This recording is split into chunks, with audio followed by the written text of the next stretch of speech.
The best quality stock to buy in the stock market. This is a stock that I own. It's not Amazon, it's another one which I haven't talked about in a while. And it's really starting to present an amazing opportunity. And what I really like about the stock is it's not only a bet on the future, like autonomous vehicles, even delivery drones, which I believe are the future of the delivery business model, but even flying taxis like job aviation and anything you could think about for the future. It's a bet on all those things, but none of those things are priced in the stock as it's trading at 18 times cash flow, growing cash flow 20% plus every single year. The stock has really bad sentiment. Whenever I'm going to talk about it here shortly, most of you are either going to skip the video, you're going to tell me, why are you talking about the stock? The company is dead. The company has no moat.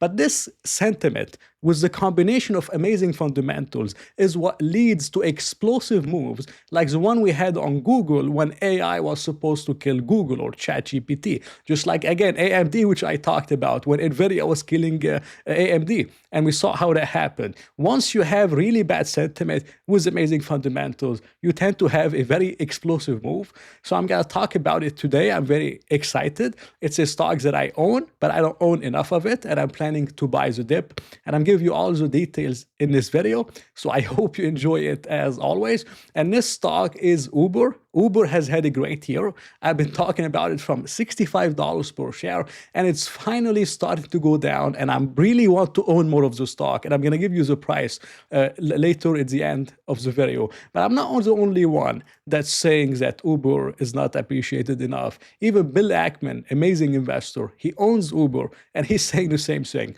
In his latest letter, he said, "We believe the market underappreciates the durability of Uber's moat, the magnitude of its earnings growth, and the strategic role it will play in shaping the future of autonomy or mobility." And in this video, I'm going to talk about some of the ways that Uber is positioning itself for the future, which I haven't really discussed in prior videos. But many investors have a bad perception of Uber because there was a public IPO, I believe back in 2018. It was a money-losing company.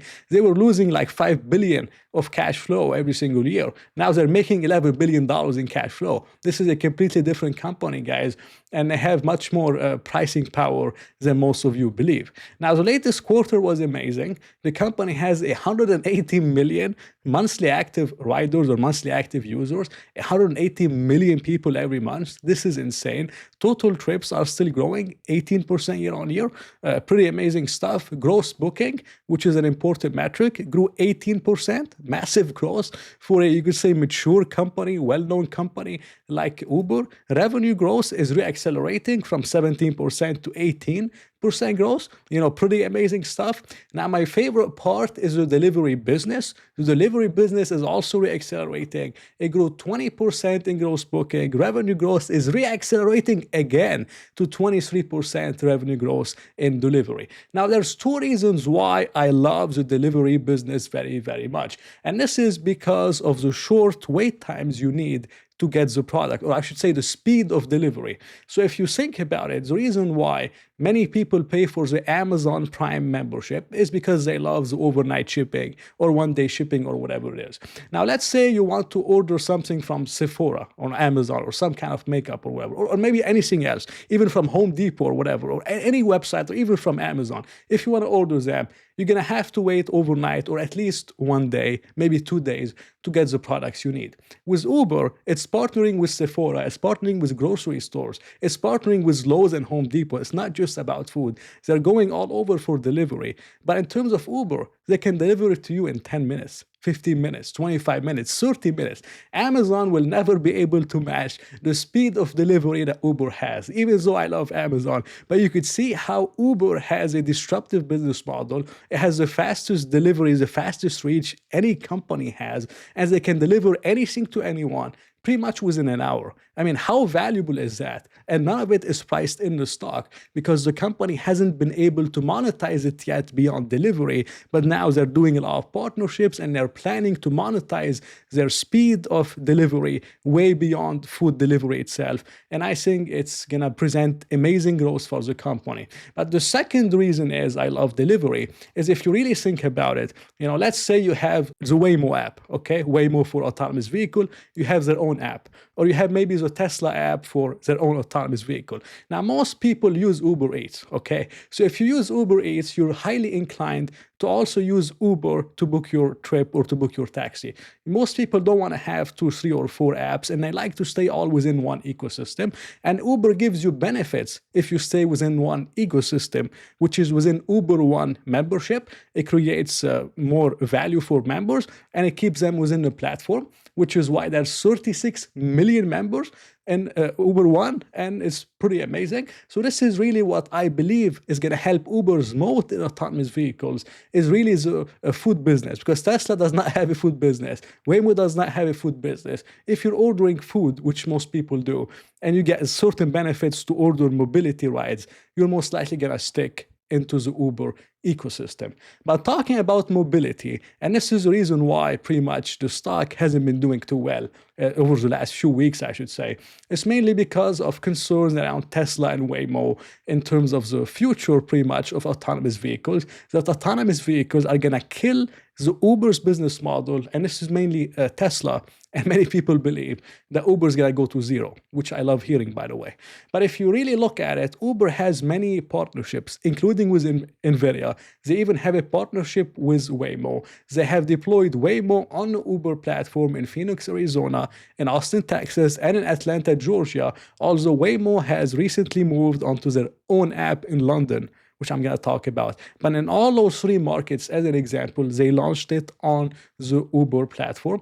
And most companies, they prefer to use or to launch their vehicle on the Uber app. Now, you may ask yourself, what does Uber really bring to the table? Why can't Waymo just have their own app? Tesla has their own app, and then maybe other companies in the future, they can have their own app. If Uber is just an app, then why is everyone pretty much launching their autonomous vehicles on Uber?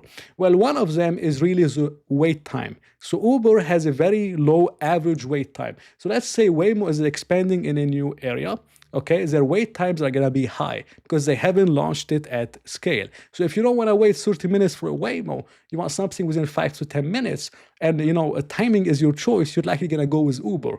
So they prefer to launch it with Uber because if it's available, you can feel free to choose the autonomous vehicle, or you could choose something else that's more convenient for you. So the average wait time is key. But the second reason why many of those companies, they end up going with Uber, like Waymo, for example. Waymo is going into London.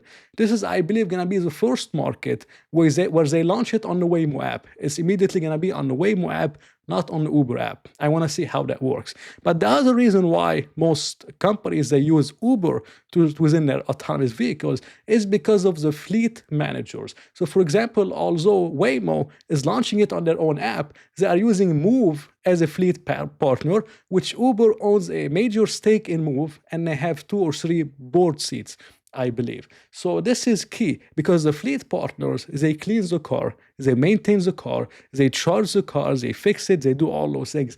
Google and Waymo, they don't want to deal with that. So they pay fleet managers to manage the fleet and charge the cars and clean them and maintenance and all of that. So in the cities where Uber expanded, where Waymo expanded with Uber, they didn't only just put it on the Uber app, but they put it with fleet managers which are owned by Uber, and those fleet managers, they manage the cars. So Uber gets a fee for managing the fleet, and they get a fee whenever people book a ride within Uber. So those are 2 reasons why a lot of companies are using them, and I believe they will continue to use them in the future. But Uber is recognizing that, and they are pretty much going their own way. They invested $300 million into Lucid, and within this partnership, Uber is going to have control over 20,000 autonomous vehicles made by Lucid and Nuro. Nuro, I believe, is a technology company behind the autonomous vehicle model. This is a video they published recently on their capabilities that they're working on for the Uber platform. So far, it looks good to me. It's working really well, and I'm excited to see how it looks like on the Uber platform. I think they're going to launch it in late 2026, so I'm really excited to see.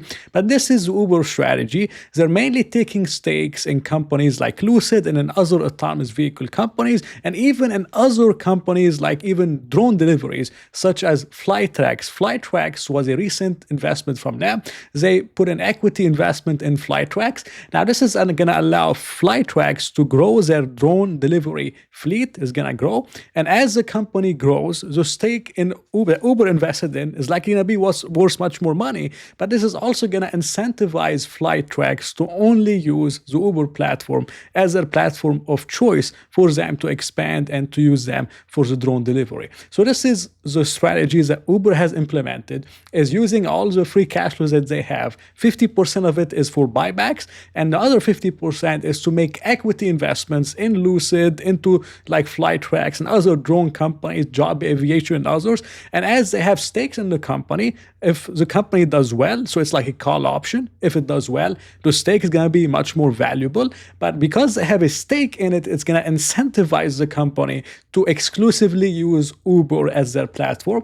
And this is how they're shielding themselves from the future, and they're even benefiting from the future, I would say. And Uber, for example, has a stake in Joby Aviation. I believe they own like 3% of the company, not a huge stake, but they have a very deep partnership between the two. And Joby has acquired Blade Helicopter. As soon as they acquired Blade, the first move they made is they launched it on the Uber platform. So this is how I'm seeing the future. I'm seeing all those autonomous drones and delivery drones and autonomous vehicles and flying taxis and all those things that those companies are making, and they're putting the hard work to make those delivery robots and serve robotics and all these things. All of them are highly likely going to be on the Uber ecosystem, which is why I always say Uber is like the Amazon of delivery. So Amazon doesn't have to make any products, but people need Amazon to sell their products, and Amazon is just collecting commissions. Uber is going to be the same thing for autonomy. It's like a toll bridge where they all want to be on the Uber app for the 180 million people, for the wait time, speed of delivery, all these things. And as they are on the Uber ecosystem, they're going to have to pay the toll fee. So I see this as a bet on the future, and none of those things are priced in. But the company also has other equity investments in company like Didi, Aurora, Lime, even Grab, which is a leader in Asia. Didi is a leader in China. Aurora is making autonomous semi-trucks. They're still working on it, and they own over 2.1 billion in Aurora. So that's going to be interesting. They also have the Joby Aviation stake and also the Delivery Hero stake, and pretty exciting stuff. But Uber is really going beyond just helping people make money through delivering food and taking people somewhere. They're using their technology for drivers to earn money by uploading photos to train AI models or submitting multilingual document.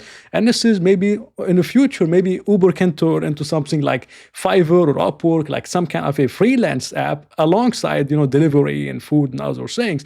And they can really do it because they have so many people, so many contractors, and they have the reach to do so.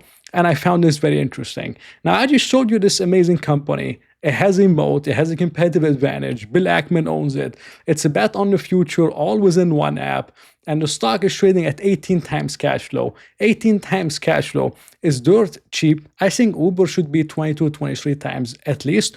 The company is growing its free cash flow around 33% this year in 2025. It's expected to grow 18% next year and 16% in 2027. This is still below 1 times PEG, or 1 times, I should say, price to free cash flow growth, which is normally cheap when you can buy a company below its growth. But I believe the analysts will be wrong, because they have been wrong on Uber. They were expecting 20% this year. We're going to likely end at 33%.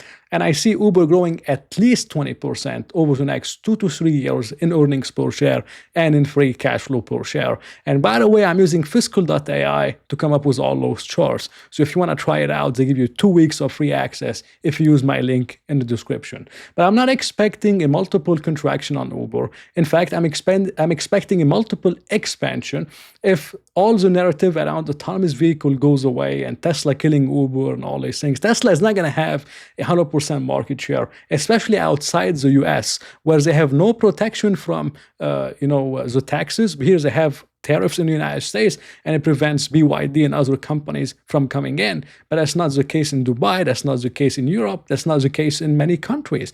So Tesla does not have the competitive edge that it has outside the US. And a lot of those companies are using Uber as their app of choice for delivery and other kind of things. So I don't think Tesla is going to kill the Uber business model anytime soon. But I'm not seeing a contraction. I'm seeing a potential expansion. Now, if I'm right on Uber growing free cash flow 20% a year for the next 2 to 3 years at least, the annual return that I'm expecting is at least 20% a year, and this is excluding a multiple expansion from here. Now, for me personally, I own Uber. I have a decent stake. I want to buy more. So I'm in a good position to be a little bit more patient, I would say.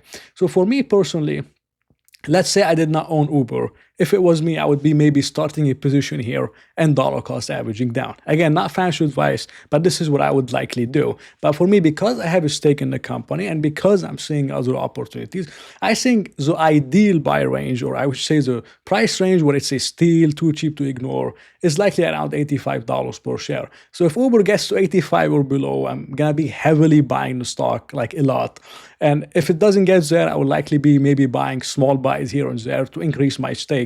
But I still love Uber over the next 5 years. It's one of my highest conviction holding because of the amazing fundamentals and really bad sentiment and its futuristic bets, and none of them are priced in. So that's my opinion on Uber. None of it was financial advice. Hope you enjoyed it. If you did, please press the like button and maybe consider subscribing. So I'll talk to you in another video.